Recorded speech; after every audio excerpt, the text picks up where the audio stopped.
সবাইকে আসসালামু আলাইকুম। আমি আবার নতুন একটি ভিডিও নিয়ে হাজির হলাম।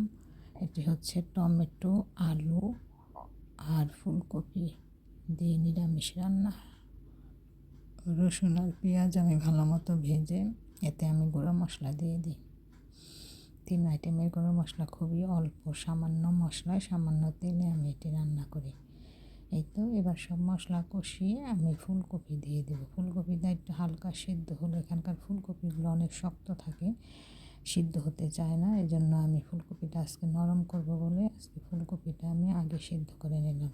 হালকা সিদ্ধ করার পরে আমি এতে আলু, টমেটো আর ধনেপাতা, কাঁচামরিচ সব কিছু দিয়ে আমি ঢেকে দিলাম। ঢেকে দেওয়ার পর এটি সিদ্ধ হওয়ার পরে, জাল হওয়ার পর আমি এটা নামিয়ে নিলাম। আলুটা পরে দেবার কারণ হচ্ছে এখানকার আলুগুলো এই আলুটা ছিল অনেক নরম, আগে দিলে গলে যাবে, এই জন্য আমি আলুটা পরে দিই।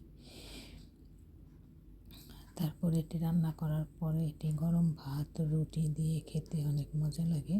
যেহেতু আলু আমাদের এখানে আমি আলু বেশি দিয়েছি, ফুলকপি আলু সমান সমানই দিয়েছি। এভাবে রান্না করে খেতে আমাদের কাছে ভালো লাগে, এই জন্য। এই তো হয়ে গেছে। অসংখ্য ধন্যবাদ ভিডিও দেখার জন্য।